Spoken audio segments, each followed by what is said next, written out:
Fala aí, torcida vascaína, a gente está de volta com o nosso canal Vamos Vasco e com notícias, novidades do Vascão. Pessoal, amanhã tem Vasco de novo, amanhã o Vasco mais uma vez vai entrar para perder de pouco, né? Porque perder a gente já sabe que vai perder, mas vamos falar aqui do jogo de amanhã contra o Corinthians, vamos falar também aqui da busca por um treinador, reforço para a próxima temporada, o Vasco querendo contratar um jogador do Santos e também já teria entrado em contato para saber a situação do Evander. Tudo isso e muito mais agora para vocês, mas antes de começar, deixa o like, se inscreve aí no canal se você não está inscrito, ativa aí o sininho das notificações para você receber os vídeos postados aqui do nosso canal Vamos Vasco.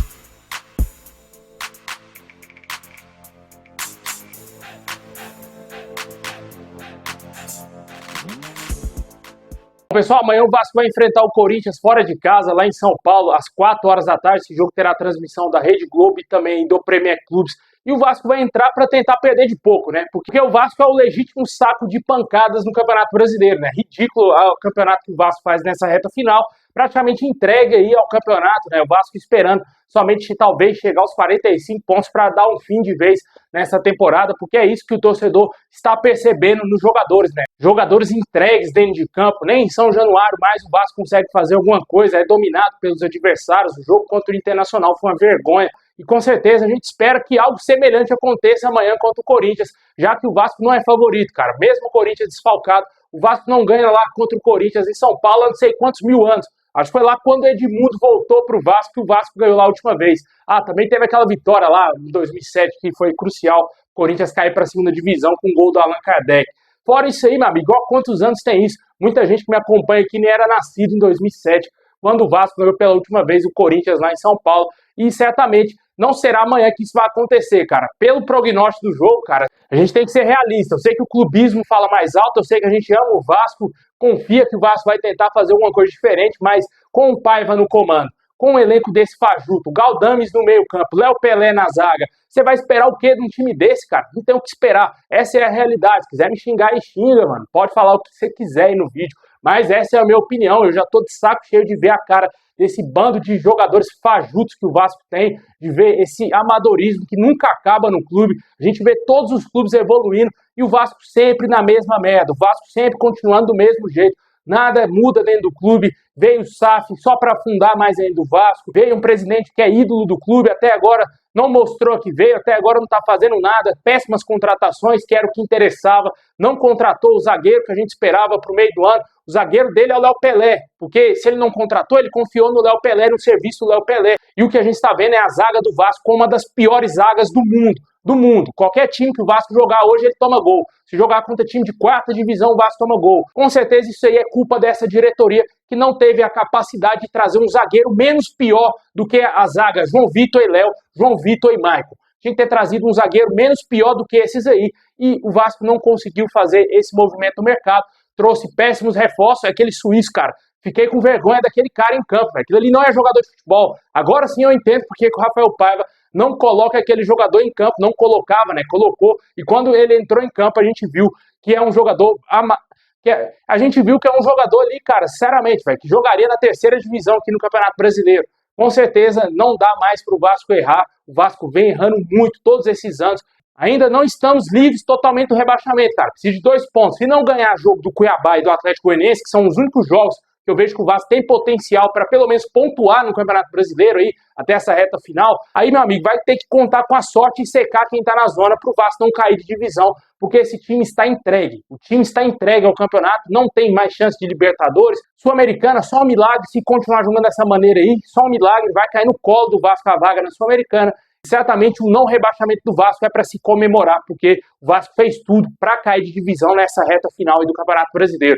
E para o jogo de amanhã, como a gente falou, vamos ter desfalques, né? O Matheus Cocão está fora, vai jogar mais uma vez o Galdames com o retorno do Hugo Moura, que foi barrado pelo Paiva, né? Uma loucura total, mas o Galdames foi titular ali no último jogo contra o Internacional, mas ele deverá formar o meio campo ali com o Hugo Moura e também com o Paê. Certamente o Vasco deverá entrar em campo com o Léo Jardim, Paulo Henrique, a zaga ali com o João Vitor, Léo Pelé, Lucas Piton na lateral esquerda, meio campo, com o Hugo Moura, Galdames, Paê, o ataque, possivelmente ali com o Pumita Rodrigues voltando à ponta direita, Verrete no ataque e talvez ali o Emerson Rodrigues, ou talvez ali ele invente o Leandrinho mais uma vez como ponta, né? Pode ser essas as opções do Vasco, ou talvez ele coloque mais o meio campista ali na marcação, talvez o Juan Esposa, e jogue com apenas 2 atacantes lá na frente, deixando o Verratti mais isolado ainda possível, né, cara? A ordem do Paiva certamente é não ter nenhum companheiro encostando no Verratti ali, é só ele sozinho, isolado, tentando resolver lá na frente, porque todo jogo a gente tá vendo isso, né? E o Verratti ainda recebe críticas aí de muita gente, cara. Tô vendo aí muita gente xingar o Verratti, cara. É um absurdo, né?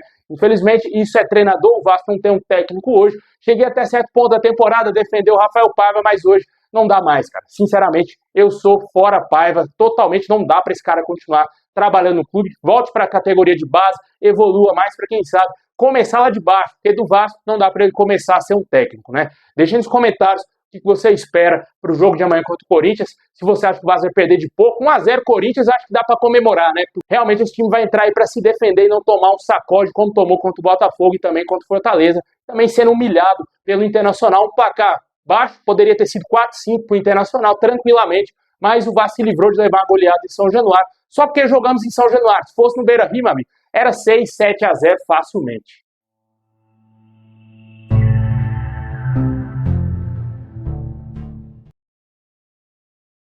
Bom, e o planejamento de 2025 já iniciou lá no clube, né? Os caras estão contando que o Vasco vai ficar na primeira divisão, né? Ainda não acabou o Campeonato Brasileiro, mas o planejamento já começou para 2025 e o Vasco está de olho em reforço para a próxima temporada. De acordo com as informações do UOL, o Vasco tem chances aí de tentar contratar o atacante Guilherme, que está de saída do Santos. O Santos deverá negociar o atacante, mas o nosso clube está disputando esse jogador com o Cruzeiro, times do futebol japonês e também do mundo árabe. Todos esses clubes consultaram a situação do atacante de 29 anos. O Santos vê uma chance de fazer caixa e deve ouvir propostas pelo atleta, ou seja, deverá vendê-lo aí para um desses clubes e o Vasco surge como interessado, cara. Esse aqui é o tipo de reforço que o Pedrinho deixou bem claro na sua entrevista coletiva que o Vasco vai trazer, né? Jogadores da segunda ou terceira prateleira que podem talvez agregar alguma coisa em algum time da Série A. Esse jogador, sinceramente, velho, nunca vi ele fazendo nada na Série A do Campeonato Brasileiro. Na Série B ele sobrou lá no Santos, né? É verdade, jogou bem também quando jogou na Chapecoense, se eu não me engano, não lembro se estava na Série B ou se estava na Série A,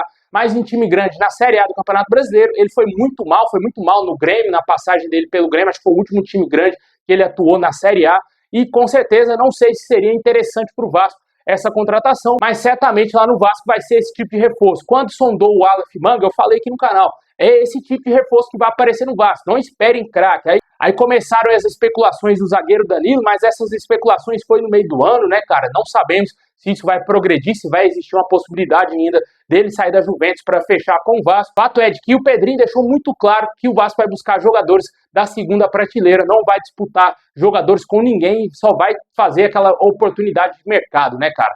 Vamos aguardar aí, ver o que vai acontecer com a situação do Guilherme, é um jogador que eu, sinceramente, não contrataria. E um outro nome que poderia chegar ao Vasco, de acordo com o Portal Lance, é o do Evander. Jogador que, inclusive, esteve em São Januário na derrota para o Internacional e recebeu um convite do Felipe Maestro para acompanhar o jogo do Vasco. Inclusive, o Vasco já sabe das condições para poder contratar o Evander, que não deverá ficar no Portland Timbers lá dos Estados Unidos. Em 2024, o jogador somou 29 jogos, com 15 gols marcados e 19 assistências, sendo o maior assistente da liga, ficando inclusive na frente do Messi, que deu 18 assistências. Com certeza, esse sim seria um reforço que agradaria muito o torcedor, um jogador revelado do clube, por mais que ele tenha saído pela porta dos fundos do Vasco, muito criticado pelo torcedor na época. Quem não esquece daquela polêmica foto lá da Libertadores 2018, onde estava ele, estava o Rafael Galhardo, estava outros jogadores questionadíssimos no Vasco na época, e ele acabou perdendo muito espaço, foi vendido para o Midland da Dinamarca, jogou muitos anos na Dinamarca até ir para o futebol da MLS dos Estados Unidos. Foi sondado em vários clubes aqui no Brasil, Flamengo, Palmeiras tentaram a contratação dele, mas pode ser, quem sabe, o Vasco surge aí com uma grande possibilidade pelo carinho que ele tem pelo clube, né? Mas o Vasco vai ter que gastar uma grana, certamente esse jogador não deverá ser tão barato assim, não sabemos como vai ficar a situação dele com o Portland Timbers, se ele vai tentar uma rescisão de contrato, se o Vasco vai oferecer alguma grana. Eu acho também pouco provável que o clube lá vai querer se desfazer dele de maneira fácil assim, né? Vamos aguardar ver o que vai acontecer com o Evander. Esse sim é um jogador que eu contrataria. Para fechar nosso vídeo, o Vasco segue buscando um técnico para 2025 e o nome mais forte aí que estava sendo especulado era o do Pedro Caixinha, só que de acordo com o Diário Desportivo, o treinador teria recusado aí uma investida do Vasco por estar pensando em não retornar ao futebol brasileiro nesse ano de 2025.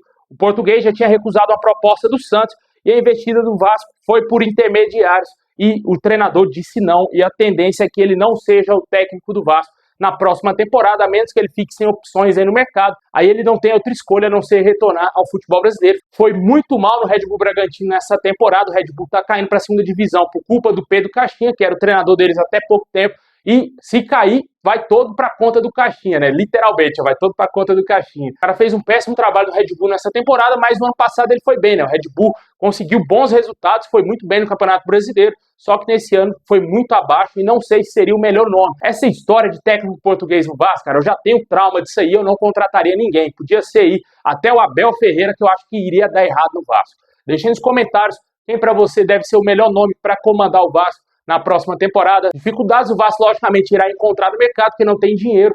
Torcedor sonha alto, né? Torcedor sonha com o Luiz Castro, se fala do Sérgio Conceição, cara. Pelo amor de Deus, velho. Não sei de onde tiraram isso daí. O cara tava outro dia na Champions League lá com o Porto. Com certeza o Vasco não tem a mínima chance de contratar um treinador desse, a menos que vire SAF para pagar um salário astronômico para ele e também para sua comissão. Na minha opinião, não vejo sentido algum nessa informação, tanto que eu nem quis trazê-la aqui no nosso canal como informação principal, e sim a do Caixinha, que é um treinador aí que recusou o Vasco e que não deverá ser o nome, era o nome mais forte aí que estava sendo especulado nas últimas horas.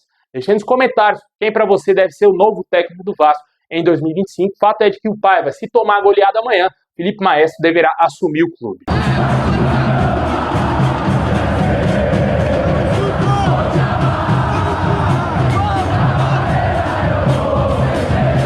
Bom, pessoal, esse é o vídeo de hoje. Valeu por ter assistido até o final. Deixa o like, se inscreve, ativa o sininho. Tamo junto. É nóis.